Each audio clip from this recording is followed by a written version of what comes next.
तो क्या आप लोग जानते हैं कि एरोप्लेन्स में ऑक्सीजन मास्क क्यों होते हैं और उनका यूज कब होता है? तो आइए जानते हैं। तो इंसानों को कम से कम 100 milligrams of mercury of oxygen pressure चाहिए होता है सांस लेने के लिए, और सी लेवल पर जो ऑक्सीजन प्रेशर है वो है 160 मिलीमीटर्स ऑफ मर्क्यूरी। तो इसलिए हम जमीन पर बहुत आसानी से सांस ले सकते हैं। तो जब एक एरोप्लेन 7000 फीट की ऊंचाई पर पहुंच जाता है तब वहां का जो एयर प्रेशर होता है वो होता है 122 मिलीमीटर्स ऑफ मर्क्यूरी।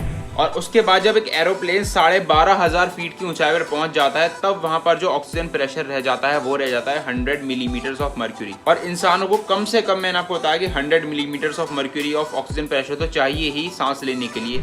और एक एरोप्लेन जैसे ही 12500 फीट की ऊंचाई से ऊपर जाता है तब वहां पर लोगों को परेशानी आना शुरू हो जाती है सांस की। तो इसी चीज को कहते हैं हाइपोक्सिया, जब आपको अप्रोप्रिएट अमाउंट ऑफ ऑक्सीजन ना मिले। और इस हाइपोक्सिया के जो इनिशियल सिम्टम्स होते हैं वो है कंफ्यूजन होना, या फिर आपको अपना सर जो है, जो आपका हेड है, वो आपको बहुत ज्यादा लाइट लगने लगता है। एरोप्लेन्स को बनाया ही कुछ इस हिसाब से जाता है कि उनके अंदर का जो एयर प्रेशर है वो मेंटेन रहे 12500 फीट की ऊंचाई से ऊपर जाने के बाद भी। लेकिन होता यूं है कि अगर कोई एरोप्लेन 12500 फीट की ऊंचाई से ऊपर जाने के बाद भी कुछ इंटरनल प्रॉब्लम्स की वजह से जो अंदर का जो एयर प्रेशर है वो मेंटेन ना कर पाए, तो उस केस में उन ऑक्सीजन मास्क को ड्रॉप किया जाता है ताकि आप उनको यूज कर सको।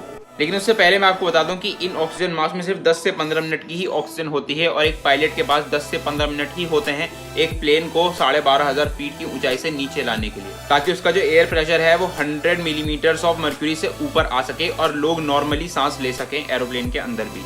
पर इसमें कोई घबराने वाली बात नहीं है, क्योंकि 99% केसेस में ऐसा होता ही नहीं है। कोई 1% ऐसा केस होता होगा जिसमें ऐसी कोई प्रॉब्लम आ जाती है, और उसमें भी जो पायलट्स होते हैं वो प्लेन को 12500 फीट की ऊंचाई से नीचे ले आते हैं जल्दी से जल्दी, ताकि लोग जो है वो नॉर्मली सांस ले सके एरोप्लेन के अंदर बिना मास्क के। और ऐसी सिचुएशन अगर आ भी जाए तो सबसे पहले आप अपना मास्क लगाएं, उसके बाद दूसरे को हेल्प करें उसका मास्क लगाने में। So see you guys in the next video.